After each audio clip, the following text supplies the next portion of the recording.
Hello everyone, আসসালামু আলাইকুম। নুননবী একাডেমিতে স্বাগতম।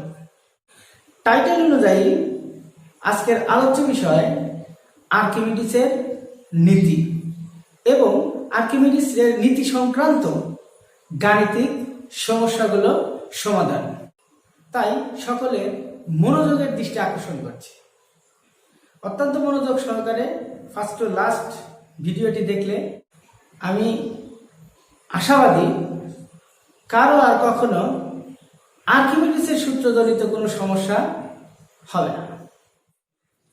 আর্কিমিডিসের নীতি হলো কোনো একটা পদার্থকে কোনো একটা প্রবাহিতে আংশিক অথবা সম্পূর্ণরূপে নিমজ্জিত করলে বস্তুটি তার সম আয়তনের প্রবাহীকে অপসারিত করে এবং বস্তুটি কিছু ওজন হারায় বলে মনে হয়।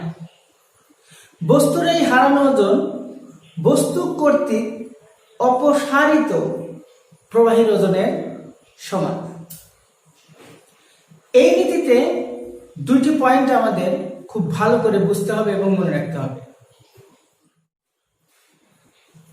এক নাম্বার, মনে রাখতে হবে বস্তুর আয়তন আর অপসারিত প্রবাহীর আয়তন সমান। জেনে রাখা ভালো, প্রবাহী বলতে তরল বা বায়বীয় পদার্থকে আমরা বুঝিয়ে থাকি। প্রবাহী বলতে তরল বা বায়বীয় পদার্থকে আমরা বুঝে থাকি। এসএসসির জন্য প্রবাহী বলতে আমরা তরলকেই বুঝব, কারণ এসএসসি লেভেলে আর্কিমিডিসের সূত্র সংক্রান্ত সমস্যাগুলো তরলকে নিয়েই হবে।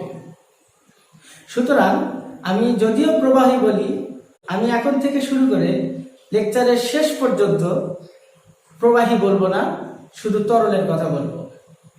তরল বলতে কিন্তু অনেক রকমের তরল হতে পারে, যেমন পানি একটা তরল, কেরোসিন একটা তরল, গ্লিসারিন একটা তরল, পারদ একটা তরল ইত্যাদি। আর্কিমিডিসের সূত্রটি এখন আমরা চিত্রের মাধ্যমে বোঝার চেষ্টা করব। মনে করি এটা একটি বস্তু যার আয়তন হলো ভি এবং ভর হলো এম।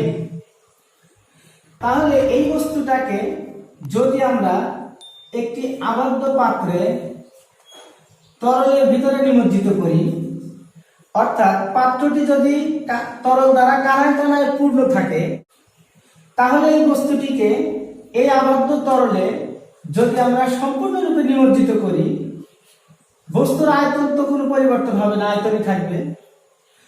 তখন কি ঘটনাটা ঘটবে? তখন এই পাত্র থেকে কিছু পরিমাণ তরল পড়ে যাবে। পড়ে যাওয়া তরলকে সংগ্রহ করার জন্য এখানে আমরা আরো একটি পাত্র নিলাম। এই পড়ে যাওয়া তরলগুলো এই পাত্রের ভিতরে সংরক্ষিত থাকে। এখন এই পাত্রের যে পানি আছে, এই পানির আয়তন কত, এটা যদি আমরা জানতে চাই, তাহলে ফোটায় ফোটায় তরলকে সংগ্রহ করে আয়তন মাপা সম্ভব না। যদিও বা মাপি, তাহলে সঠিক আয়তন পাওয়া যাবে না, আয়তন লস হবে। কিন্তু আমরা আর্কিমিডিসের নীতি অনুযায়ী যদি মনে করি যে বস্তুটাকে যদি নিমজ্জিত করলাম, এই বস্তুর যে আয়তন, এইখানে যে পানিটা অপসারিত হলো, সেই পানি বা তরলের আয়তনটা হবে এই বস্তুর আয়তনের সমান। তাহলে এক নাম্বার পয়েন্ট হলো বস্তুর আয়তন সমান সমান অপসারিত তরলের আয়তন সমান হবে। দুই নম্বর ব্যাপারটা হলো যে বস্তুটিকে যখন আমরা এই তরলে নিমজ্জিত করলাম, তখন সে কিছু ওজন হারিয়েছে বলে মনে হয়। খেয়াল করে দেখো, বস্তুটি যখন এই বাতাসে ছিল, তখন বস্তুটির বাতাসে একটা ওজন ছিল, কিন্তু সেই বাতাসের ওজনটা কি? বাতাসের ওজন হলো বস্তুর যে ভর, ওই ভরকে যদি আমরা অভিকর্ষ ত্বরক জি দ্বারা গুণন করি, তাহলে বস্তুটির যে ওজন পাওয়া যায় তাকে বাতাসে ওজন বলা হয়। ওজন ব্যাপারটা কি? প্রতিটি বস্তুকে পৃথিবী তার তার কেন্দ্রের দিকে অভিকর্ষ বলের দ্বারা আকর্ষণ করে। এই আকর্ষণ বলটাকে ওই বস্তুর ওজন বলা হয় এবং ওজন নির্ণয়ের সূত্রটা হলো W=mg। যেহেতু এই বস্তুটা এখানে আছে, তার মানে বায়ুতে আছে, আর বায়ুতে তার ওজনটা হবে mg। এটা কিন্তু খুবই গুরুত্বপূর্ণ একটা কথা। বস্তুটি মনে করলাম যে বস্তুটির বায়ুতে ওজন আছে 10 নিউটন। বস্তুটিকে যখন পানিতে নিমজ্জিত করেছি, পানিতে এর ওজন পরিমাপ করে দেখলাম এর ওজন 8 নিউটন। সর্বপ্রথম প্রশ্ন লাগলো যে তাহলে 2 নিউটন ওজন গেল কোথায়? হ্যাঁ, এই 2 নিউটন সে হারিয়ে ফেলেছে। কিভাবে হারালো? এই যে যতটুকু পানি সে অপসারিত করেছে, এই পানিটুকুকেও তো পৃথিবী তার কেন্দ্রের দিকে আকর্ষণ করবে। তার মানে অপসারিত পানিটুকুরও তো ওজন আছে। হ্যাঁ, এই বস্তুটা যতটুকু ওজন হারালো, সেই ওজনটুকু হবে অপসারিত পানির ওজন। তার মানে বস্তুর হারানো ওজনটা হলো বস্তু কর্তৃক অপসারিত পানির ওজন। এখন বস্তু কর্তৃক অপসারিত পানির ওজন, বস্তু কর্তৃক অপসারিত, আমি পানি না বলে তরল বললাম, তরলের ওজন হলো, ওজন নির্ণয়ের সূত্র হলো mg। এখন খেয়াল করে দেখো, এই m কার ভর? অপসারিত তরলের ভর। আমরা জানি ρ m/v। এখান থেকে যদি আমি m বের করতে চাই, তাহলে আমাকে লিখতে হবে v ρ। অপসারিত পানির এই ভরের পরিবর্তে আমি যদি v ρ লিখি, অসুবিধা কোথায়? তারপর লিখবে এখানে g। এটাই হলো এই যে v, এই ভিটা কিন্তু অপসারিত পানির আয়তন। কিন্তু খেয়াল করে দেখো, আমরা কিন্তু এখানে লিখে রেখেছি অপসারিত তরল বা পানির আয়তন হলো বস্তুর সরাসরি আয়তন। সুতরাং যদি কোনো ম্যাথমেটিক্সে আমার এই সূত্রটা অ্যাপ্লাই করতে হয়, সেক্ষেত্রে কিন্তু অপসারিত পানির আয়তন উল্লেখ করা থাকবে না। তাই এটা অপসারিত পানির আয়তন হলেও গাণিতিক সমস্যাগুলো সমাধান করার সময় এই আয়তনটা আমরা বসাবো বস্তুর আয়তন। আর এই যে ওজনটা, বস্তুর যে অপসারিত তরলের যে ওজনটা, এই ওজনটা হলো বস্তুর হারানো ওজন। তাহলে আমরা লিখতেই পারি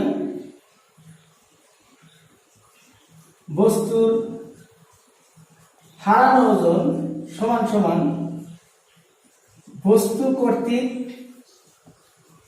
অপসারিত তরলের ওজন। এবং ওই ওজনটা নির্ণয়ের সূত্রটা হলো v ρ g। খেয়াল করে দেখো, আমরা কিন্তু প্লবতার সূত্র কিন্তু জেনেছিলাম v ρ g। প্লবতাকে বায়োন্সি ফোর্স বলা হয়, এই জন্য b লিখলাম। প্লবতার সূত্র কিন্তু v ρ g। তার মানে আমরা বলতে পারি বস্তুর হারানো ওজন যে কথা, বস্তু কর্তৃক অপসারিত তরলের ওজন ওই কথা, এবং প্লবতাও কিন্তু একই কথা। এবং নির্ণয় করতে হবে কি সূত্রের সাহায্যে? v ρ g, যেখানে এই ভিটা হবে বস্তুর আয়তন। আশা করি ব্যাপারটা বুঝাতে পেরেছি। এখন হারানো ওজনের আরো একটি সূত্র আমরা জেনে রাখি। সেটা হলো, এই যে বস্তুটার বাতাসে ওজন ছিল, আর এই যে 8 নিউটন, এটা কিন্তু তরলে ওজন, তরলের না, কিন্তু তরলে ওজন কার? বস্তুর। তাহলে বস্তুর বাতাসে ওজন থেকে যদি আমরা তরলে ওজনটা বাদ দেই, তাহলেই তো বস্তুর হারানো ওজন পাওয়া যাবে। সুতরাং আমরা লিখতে পারি বস্তুর হারানো ওজন সমান সমান বাতাসে ওজন বিয়োগ তরলে ওজন।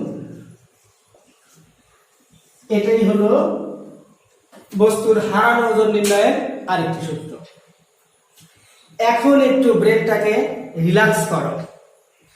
দুটি মূল্যবান কথা বলবো, মনে রাখলে আর্কিমিডিসের সূত্র সমর্থন করে কিনা এই ধরনের গাণিতিক সমস্যা আসলে নিমিষেই তুমি করে ফেলতে পারবে। 1 নাম্বার ব্যাপার, যদি কোনো একটা উদ্দীপকের তথ্য দিয়ে বলে যেটা আর্কিমিডিসের সূত্রকে সমর্থন করে কিনা, তাহলে বস্তুর হারানো ওজন প্রথমে বের করে নিবা। দ্যাট মিন্স বস্তুর বাতাসের ওজন থেকে তরলের ওজনটা বাদ দিবে। অপরদিকে বস্তু কর্তৃক অপসারিত তরলের ওজন ভি রো জি থেকে একটা মান বের করবা। এই যে হারানো ওজনটা, এর যে ভ্যালু বের হবে আর এই অপসারিত তরলের ওজন যে মান বের হবে, এই দুটা মান যদি সমান হয় তাহলে বস্তুটি আর্কিমিডিসের সূত্রকে সমর্থন করে। কেন?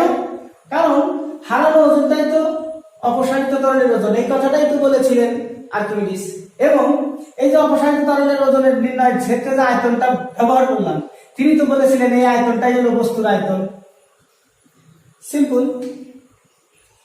আমরা ফ্রেশ করে এই তথ্যগুলার ছোট্ট একটা সামারি টানব। তাহলে আর্কিমিডিসের সূত্র থেকে আমরা যে বিষয়গুলো পেলাম সেই বিষয়গুলো এখন একটু সামারি আকারে স্ক্রিনশট দিয়ে তথ্যটিকে রেখে দিবে। গাণিতিক সমস্যাগুলো সমাধান করার জন্য এটা খুবই কাজে দেবে। তো দেখো, আমরা 1 নম্বরে কিন্তু জানলাম বস্তুর যে আয়তন সেটাই কিন্তু অপসারিত তরলের আয়তনের সমান। তার মানে অপসারিত তরলের আয়তনটা বস্তুর আয়তনের সমান। এখন 2 নম্বর ব্যাপারটা হলো, খেয়াল করো, বস্তুর হারানো ওজনটা হলো বস্তু কর্তৃক অপসারিত তরলের ওজন, অথবা এটাই কিন্তু প্লবতা, আর এটাই কিন্তু তোমার এইটার নির্ণয়ের সূত্র হলো ভি রো জি। তার মানে বস্তুর হারানো ওজন যদি কখনো বের করতে হয় কোনো গাণিতিক টার্ম সমাধান করার জন্য, তাহলে এই সূত্রটা অ্যাপ্লাই করলেই বস্তুর হারানো ওজন আমরা পেয়ে যাব। অথবা যদি কখনো প্লবতা নির্ণয় করতে হয় তাহলে ভি রো জি এই সূত্রটা অ্যাপ্লাই করলেই হবে। বস্তু কর্তৃক অপসারিত তরলের ওজন যদি বের করতে হয় এই সূত্রে অ্যাপ্লাই করলেই হবে। শুধু মনে রাখতে হবে এই সূত্রের এই ভিটা হলো বস্তুর আয়তন। খেয়াল করে দেখো, বস্তুর হারানো ওজনের আরো একটি সূত্র আমরা লিখে রেখেছি। সেটা হলো বস্তুর বাতাসে যে ওজন থাকবে সেই বাতাসের ওজন থেকে যদি আমরা তরলের ওজনটা বাদ দেই তাহলে কিন্তু বস্তুর হারানো ওজন পাওয়া যাবে। প্রশ্ন থাকতে পারে বাতাসের ওজন কি? হ্যাঁ, বস্তুর বাতাসের ওজন হলো বস্তুর যে ভর আছে তাকে যদি আমরা অভিকর্ষ ত্বরণ জি দ্বারা গুণন করি যে ভ্যালুটা পাওয়া যাবে সেটাই হলো বস্তুর বাতাসের ওজন। আর বস্তুর তরলের ওজনটা কি? বস্তুর তরলের ওজনটা হলো বাতাসের এই ওজন থেকে এই যে তার প্রবণতা মানে বাধাদানকারী ওজনকে যদি আমরা বাদ দেই তাহলে যে ওজনটা থাকবে সেটাই হলো বস্তুর তরলের ওজন। ব্যাপারটা হলো এরকম একটা পাত্রে যখন কোনো আমি বস্তুকে নিমজ্জিত করলাম তরলের মধ্যে, তখন এখান থেকে কিছু যে তরল পড়ে গেল, এই তরলটা খেয়াল করে দেখো, এই পড়ে যাওয়া তরলটা এই বস্তুটিকে ঊর্ধ্বমুখে ক্রিয়া করবে, বস্তুটার উপর ঊর্ধ্বমুখে ক্রিয়া করবে। খেয়াল করে দেখো, বস্তুটি বাতাসের ওজন দ্বারা নিচের দিকে পড়ে যাওয়ার কথা, কিন্তু সে কিন্তু এখানে 8 নিউটনে কাজ করছে। যদি বাতাসের ওজন 10 নিউটন হয় তাহলে সে কিন্তু নিচের দিকে ক্রিয়া করছে মাত্র 8 নিউটন। আর এই যে 2 নিউটন, এই 2 নিউটন এই প্রবণতা জনিত যে ওজনটা তাকে বাধা দিচ্ছে, এই প্রবণতা ওজনটাকে নাকচ করে দেওয়ার জন্য এই 10 নিউটন থেকে 2 নিউটন ব্যয় হয়ে গেছে। এই জন্য বাতাসের ওজন থেকে যদি আমরা প্রবণতা অর্থাৎ বাধাদানকারী যে ওজন সেটাকে যদি বাদ দেই, যে ওজনটা অবশিষ্ট থাকবে সেটাই কিন্তু তরলের ওজন। এখন এই ব্যাপারগুলো যদি আমরা বুঝে থাকি, আরো 2টা জিনিস আমাদেরকে খুব ভালোভাবে মাথায় নিতে হবে। সেটা হলো, আমরা যদি আর্কিমিডিসের সূত্রকে সমর্থন করে কিনা এই বিষয়ের ম্যাথমেটিক্যাল টার্মস সমাধান করতে চাই, তাহলে অবশ্যই আমাদের বস্তুর হারানো ওজন বের করতে হবে। আর বস্তুর হারানো ওজন বের করার জন্য বস্তুটির ভর প্রয়োজন আছে, এবং প্রবণতা বের করার জন্য অর্থাৎ বস্তু কর্তৃক অপসারিত তরলের ওজন বের করার জন্য এই ভিটার দরকার আছে। এখন আমরা এম আর ভি এই দুটা প্রশ্নে কি আকারে থাকতে পারে এবং তারা থাকলে কি আকারে পরিণত করে তাদেরকে নিয়ে কাজ করতে হবে সেই বিষয়টি নিয়ে এখন আমরা কথা বলব। বস্তুর ভর m দ্বারা সূচিত করা হয় এবং এর একক উদ্দীপকে যদি গ্রামে উল্লেখ করা থাকে অবশ্যই আমাদেরকে কেজিতে কনভার্ট করে নিতে হবে, অথবা মিলিগ্রামে যদি উল্লেখ করা থাকে অবশ্যই আমাদেরকে কেজিতে কনভার্ট করে নিতে হবে। আমরা জানি গ্রাম থেকে কেজিতে গেলে এই সংখ্যাটাকে 1000 দ্বারা ভাগ করলেই কিলোগ্রামে পৌঁছানো যায়। 1000 দ্বারা ভাগ মানে 10⁻³ দ্বারা গুণন করতে হবে। আবার যদি মিলিগ্রামে থাকে তাহলে এই সংখ্যাটাকে ধরো 2 মিলিগ্রাম, তাহলে 2 এর সাথে 10⁻⁶ যদি আমরা গুণন করি তাহলে মিলিগ্রাম থেকে কিলোগ্রামে কনভার্ট করা যাবে। এই কথাটা কিন্তু খুবই গুরুত্বপূর্ণ। 1 নম্বর পয়েন্ট। 2 নম্বর পয়েন্ট হলো বস্তুর ভর যদি উদ্দীপকে দেওয়া না থাকে তাহলে অবশ্যই বাতাসের ওজন উদ্দীপকে দেওয়া থাকবে। আর যদি বস্তুর ভর দেওয়া থাকে তাহলে কখনোই বাতাসের ওজন উদ্দীপকে দেওয়া থাকবে না। যদি উদ্দীপকে বাতাসের ওজন দেওয়া থাকে তাহলে ভর নির্ণয়ের সূত্রটা হবে বাতাসের যে ওজনটা থাকবে ওই বাতাসের ওজনকে যদি আমরা অভিকর্ষ ত্বরণ g দ্বারা ভাগ করে দেই তাহলে যে ভ্যালুটা পাওয়া যাবে সেটাই হলো m। কেন? কারণ বাতাসের ওজনের সূত্র হলো mg, তাকে যদি আমরা g দ্বারা ভাগ করে দেই তাহলে তো ভরই বের হলো। এই জন্য উদ্দীপকে যদি ভর উল্লেখ করা থাকে বাতাসের ওজন উল্লেখ করা থাকবে না, তখন আমরা ইজিলি বাতাসের ওজনটা বের করতে পারবো mkg দ্বারা গুণন করে। আর যদি উদ্দীপকে বাতাসের ওজন উল্লেখ করা থাকে তাহলে বস্তুর ভর উল্লেখ করা থাকবে না। কেন?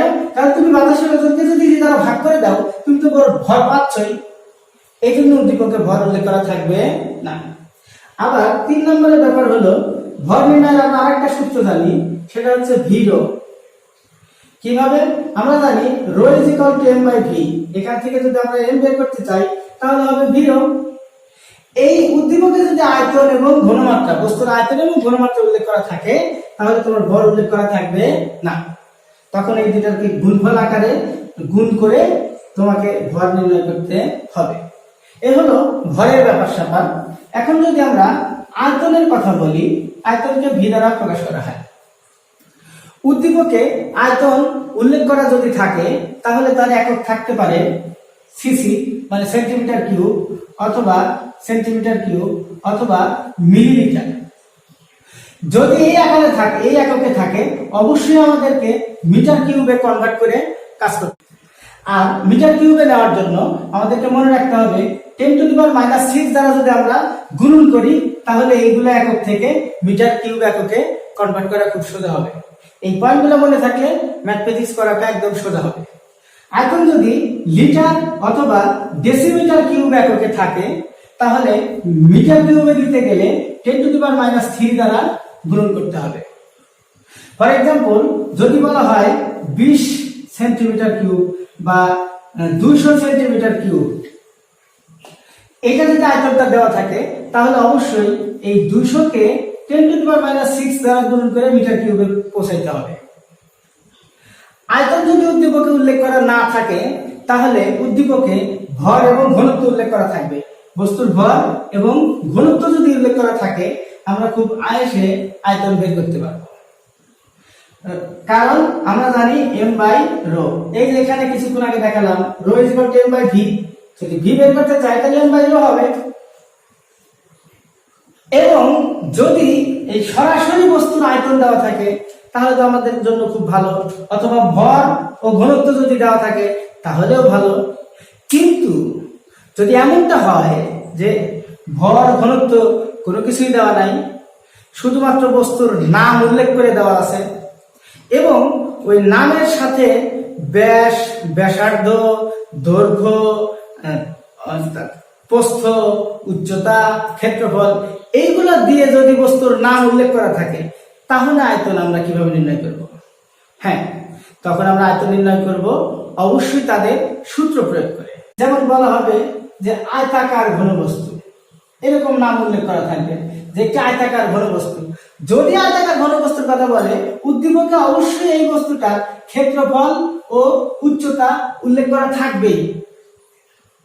আবার যদি বলে একটি সিলিন্ডার আকৃতির বস্তু, তাহলে অবশ্যই যদি বস্তুটি সিলিন্ডার আকৃতির হয় তাহলে বস্তুটির আয়তন নির্ণয় করার জন্য তোমার সিলিন্ডারের ব্যাসার্ধ অথবা ব্যাস, হয় ব্যাসার্ধ অথবা কি ব্যাস উল্লেখ করা থাকবে এবং সিলিন্ডারের উচ্চতা উল্লেখ করা থাকবেই।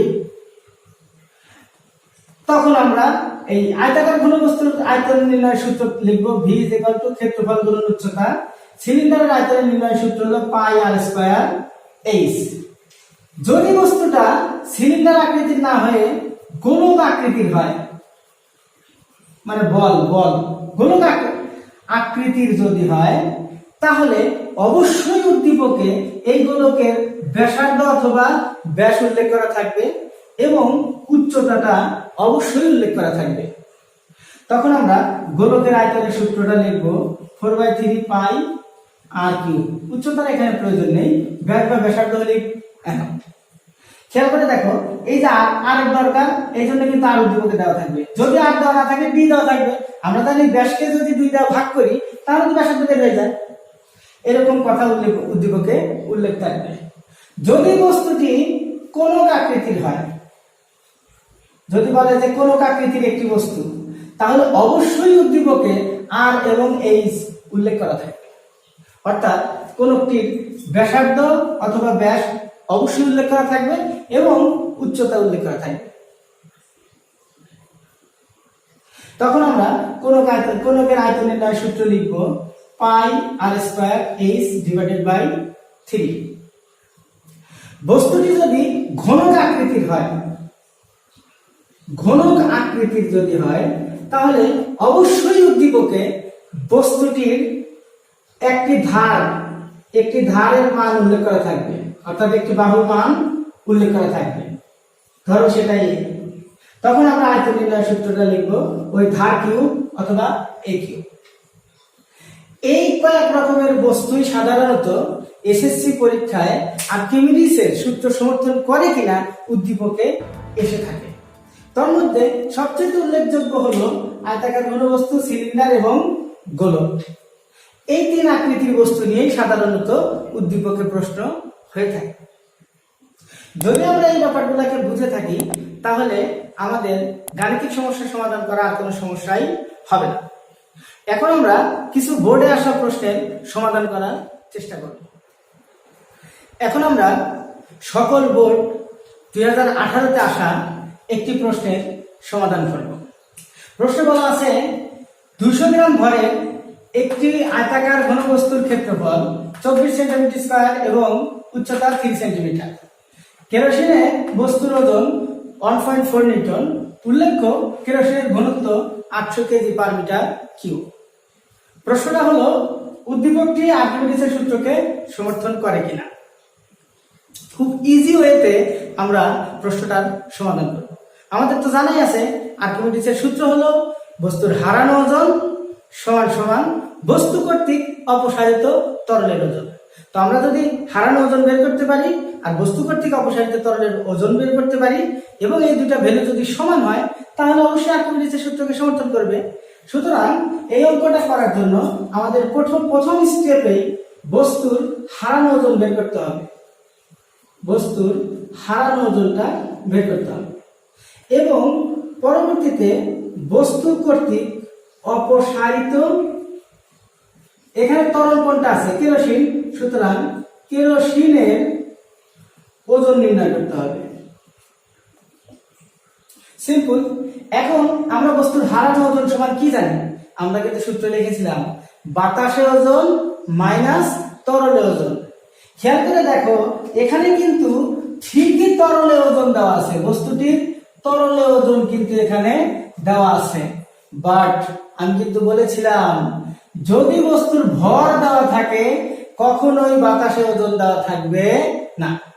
তাই এই উদ্দীপকটা আমাকে মেনশন করছে ভর দেওয়ার কারণে যে বাতাসে ওজনটা আগে বের করে নিতে হবে।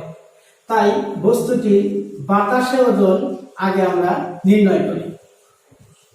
বস্তুর বাতাসে ওজন নির্ণয়ের সূত্র কি? mg।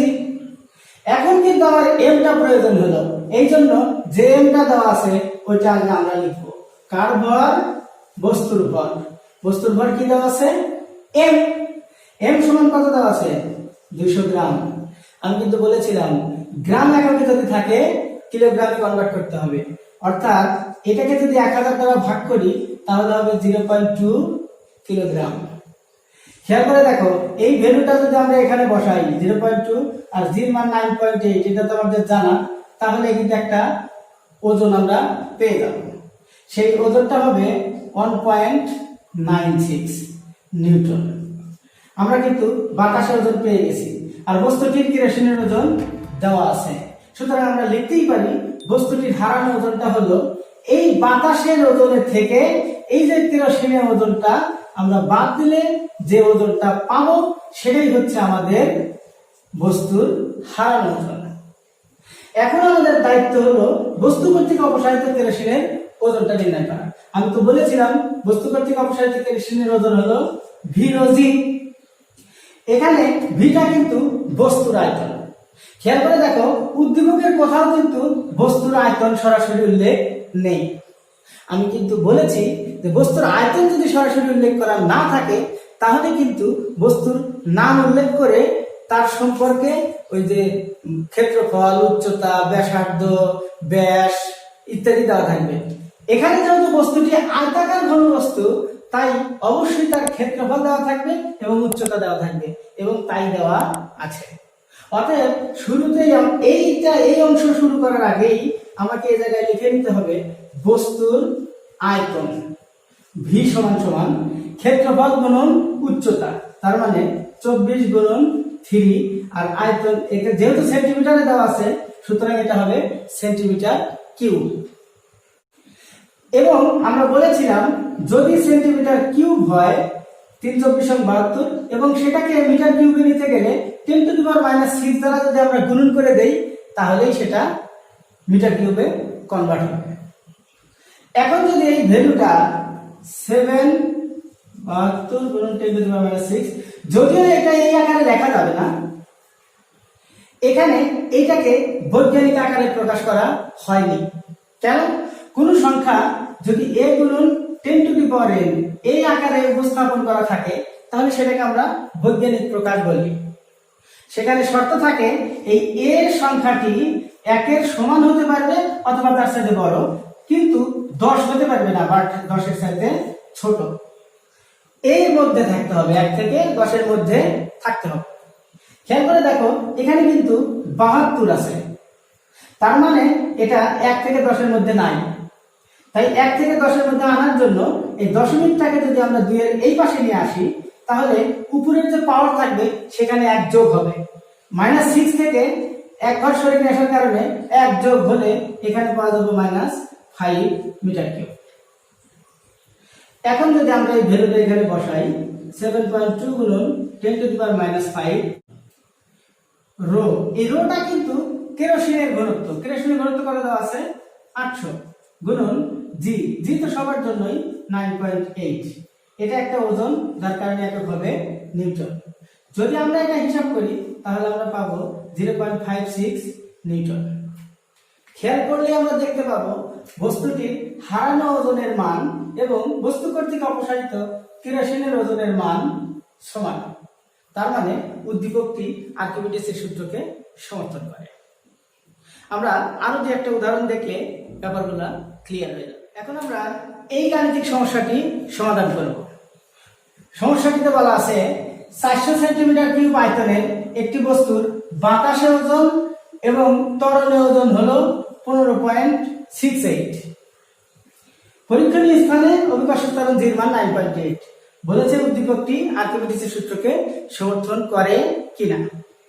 একটু খেয়াল করে দেখো, এখানে কিন্তু সরাসরি বস্তুর আয়তন দেওয়া আছে এবং বস্তুর কিন্তু কোথাও কোনো ভর দেওয়া নেই, যার কারণে বস্তুটির বাতাসে ওজন দেওয়া আছে।